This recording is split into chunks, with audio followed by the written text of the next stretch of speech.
Hello, welcome to SK classes. आज हम political science का तीसरा टॉपिक करेंगे जिसका नाम है ओरिजिन ऑफ द स्टेट।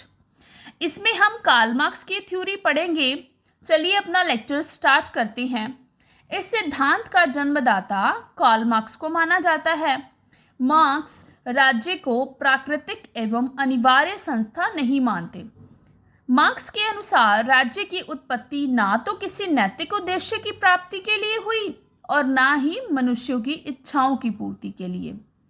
राज्य एक वर्गीय संस्था है, यह कार्ल मार्क्स का मानना था। एक वर्ग के द्वारा दूसरे वर्ग के दमन एवं शोषण के लिए स्थापित की गई संस्था क्या थी? राज्य। कार्ल मार्क्स, एंगेल्स और लेनिन द्वारा अपने कार्यों में व्यक्त किए गए विचारों को सामूहिक रूप से राज्य की प्रकृति का मार्क्सवादी या समाजवादी सिद्धांत कहा जाता है। इस सिद्धांत की मुख्य विशेषताएं आगे दी गई हैं। सबसे पहली विशेषता क्या है? राज्य एक प्राकृतिक और नैतिक संस्था नहीं है। यह कार्ल मार्क्स का मानना था कि जो राज्य है वो प्राकृतिक संस्था नहीं है। लेकिन मार्क्सवादी उन्होंने कहा है कि यह ना तो नैतिक संस्था है ना ही प्राकृतिक संस्था है। दूसरे नंबर पर है वर्ग विरोध, राज्य की उत्पत्ति का मूल कारण है। इस धारणा के अनुसार जब निजी संपत्ति प्राचीन समाज में मौजूद नहीं थी तब राज्य भी नहीं था। जब धन का विस्तार हुआ तब समाज दो परस्पर विरोधी गुटों में बटा हुआ था। इसी कारण जो उन्होंने बोला है कि राज्य की स्थापना हुई थी।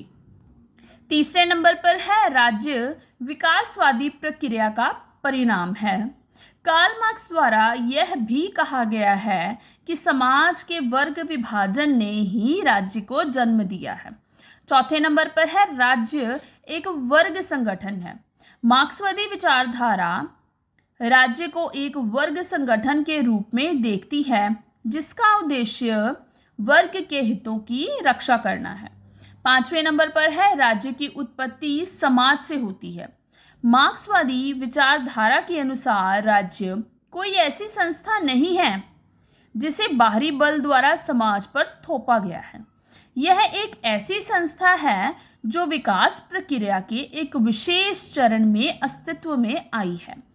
छठे नंबर पर है राज्य शासक वर्ग के हितों की रक्षा करता है। कार्ल मार्क्स का यह मानना था कि जो राज्य है उसमें दो गुट थे और जो राज्य है वो शासक वर्ग के हितों की ही रक्षा करता है। सातवें नंबर पर है राज्य स्थायी नहीं है। मार्क्सवादी राज्य को अस्थायी संस्था मानते हैं। जब समाज दो वर्गों पूंजीपति और मजदूर वर्ग के मध्य बटा गया तो पूंजीपति वर्ग ने अपने हितों की रक्षा के लिए राज्य संस्था की स्थापना की। मार्क्सवादियों के विचार है कि जब समाज में आपसी विरोध ही खत्म हो जाएंगे तो राज्य की जरूरत ही नहीं रहेगी।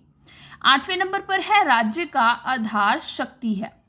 मार्क्सवादी शक्ति को ही राज्य का आधार मानते हैं और पूंजीपति अपने हितों की रक्षा और दूसरों को दबाने के लिए, उनका शोषण करने के लिए इस शक्ति का प्रयोग करते हैं।